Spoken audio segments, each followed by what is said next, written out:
Foreword of Venus and Furs by Gilles Deleuze.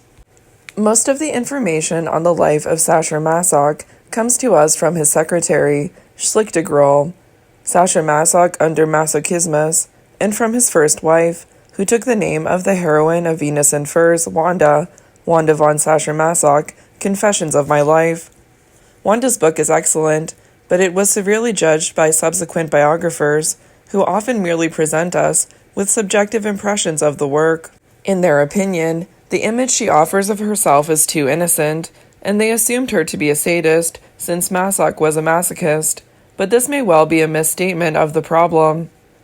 Leopold von Sacher-Masoch was born in 1835 in Lemberg, Galicia. He was of Slav, Spanish, and Bohemian descent. His ancestors held official positions in the Austro-Hungarian Empire. His father was chief of police of Lemberg, and as a child he witnessed prison scenes and riots, which were to have a profound effect on him.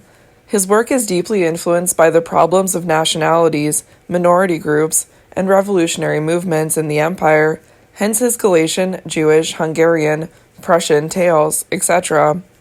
He often describes the organization of agricultural communes and the struggle of the peasants against the Austrian administration, and especially against the landowners.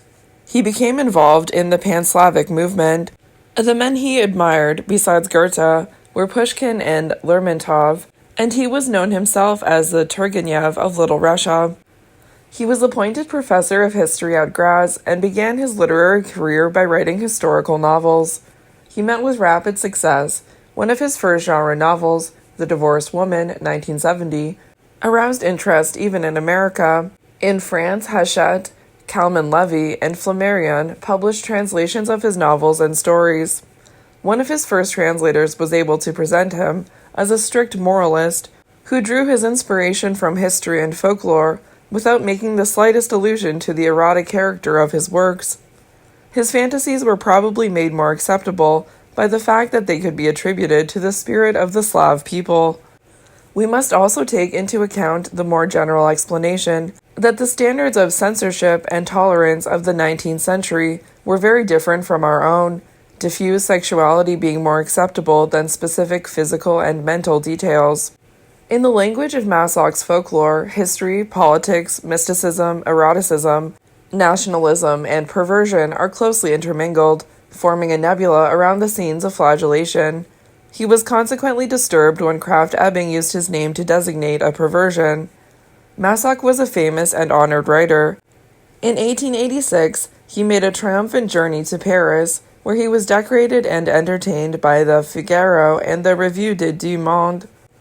Masoch's tastes in matters of love are well known. He enjoyed pretending to be a bear or a bandit, or having himself pursued, tied up, and subjected to punishments, humiliations, and even acute physical pain by an opulent fur-clad woman with a whip.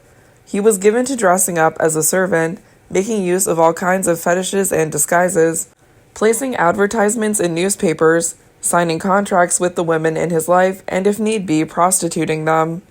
An affair with Anna von Kotowitz inspired The Divorced Woman, another affair with Fanny von Pistor, Venus and Furs. Then a young lady by the name of Aurora Rumlin approached him by means of a somewhat ambiguous correspondence, took the pseudonym of Wanda, and married Masoch in 1873. As a companion, she was at once docile, demanding, and overwhelmed. Masoch was fated to be disappointed, as though the masquerades he planned were bound to give rise to misunderstandings. He was always attempting to introduce a third party into his ménage, the character he calls the Greek.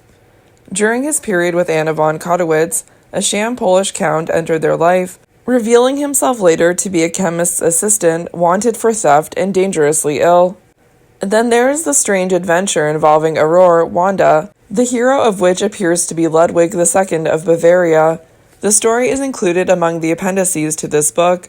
Here again the ambivalence of the characters, the disguises, the pairing of the parties involved, turn the whole episode into an extraordinary ballet ending in disappointment. Finally, there is the adventure with Armand of the Figaro, of which Wanda gives an excellent account, leaving the reader to make his own amendments.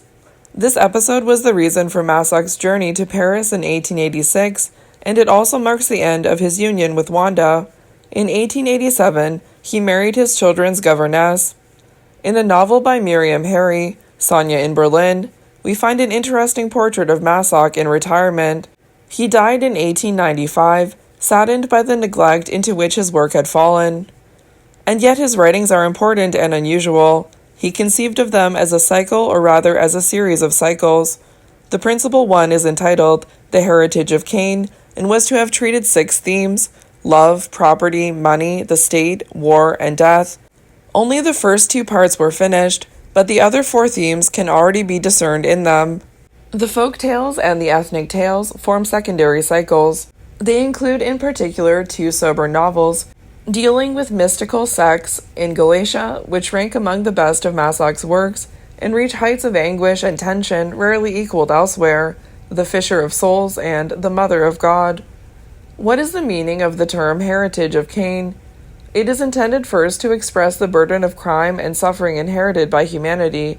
However, this apparent cruelty conceals the more secret theme of the coldness of nature, of the steppe, of the icy image of the mother wherein Cain discovers his own destiny. The coldness of the stern mother is in reality a transmutation of cruelty from which the new man emerges. The mark of Cain indicates how the heritage is to be used. Cain and Christ bear the same mark, which leads to the crucifixion of man, who knows no sexual love, no property, no fatherland, no cause, no work, who dies of his own willing, embodying the idea of humanity.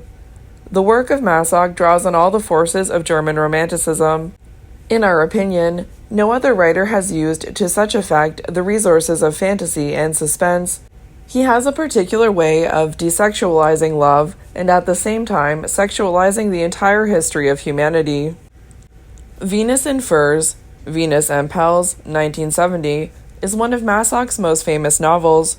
It forms part of the first volume of The Heritage of Cain, which deals with the subject of love. A translation by the economist R. Ledos de Beaufort appeared simultaneously in French and in English in 1902, but it was extremely inaccurate. The present version is a translation from the French of a subsequent translation by Odd Wilm. The novel is followed by 3 appendices. The first is a general statement by Masoch on the novel, followed by an account of a scene from his childhood.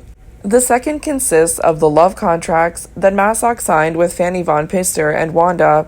The third appendix is Wanda Sacher-Masoch's account of the adventure with Ludwig II. Masoch has been treated unjustly, not because his name was unfairly given to the perversion of masochism, but quite the reverse, because his work fell into neglect, whereas his name passed into current usage. Although we occasionally find books written on Sade that show no knowledge of his work, this is increasingly rare. Sade is becoming more thoroughly known. Clinical studies of sadism are considerably enriched by literary studies of the work of Sade, and vice versa. Even the best writings on Masoch, however, show a surprising ignorance of his work. Sade and Masoch are not merely cases among others. They both have something essential to teach us, the one about masochism and the other about sadism. The second reason why Masoch's fate is unjust is that in clinical terms he is considered complementary to Sade. This may indeed be the reason why people who are interested in Sade show no particular interest in Masoch. It is too readily assumed that the symptoms only have to be transposed and the instincts reversed for Masoch to be turned into Sade, according to the principle of the unity of opposites. The theme of the unity of sadism and masochism and the concept of a sadomasochistic entity have done great harm to Masoch. He has suffered not only from unjust neglect, but also from an unfair assumption of complementarity and dialectical unity with Sade. As soon as we read Masoch, we become aware that his universe has nothing to do with that of Sade. Their techniques differ, and their problems, their concerns, and their intentions are entirely dissimilar. It is not valid to object that psychoanalysis has long shown the possibility and the reality of transformations between sadism and masochism. We are questioning the very concept of an entity known as sadomasochism. Medicine distinguishes between syndromes and symptoms, a symptom being the specific sign of an illness, and a syndrome the meeting place or crossing point of manifestations issuing from very different origins and arising within variable contexts. We would like to suggest that sadomasochism is a syndrome that ought to be split up into irreducible causal chains. It has been stated so often that sadism and masochism are found in the same person that we have come to believe it. We need to go back to the beginning and read Sade and Masoch. Because the judgment of the clinician is prejudiced, we must take an entirely different approach, the literary approach, since it is from literature that stem the original definitions of sadism and masochism. It is no accident that the names of two writers were used as labels for these two perversions. The critical, in the literary sense, and the clinical, in the medical sense, may be destined to enter into a new relationship of mutual learning. Symptomatology is always a question of art. The clinical specificities of sadism and masochism are not separable from the literary values peculiar to Sade and Masoch. In place of a dialectic which all too readily perceives the link between opposites, we should aim for a critical and clinical appraisal, able to reveal the truly differential mechanisms as well as the artistic originalities.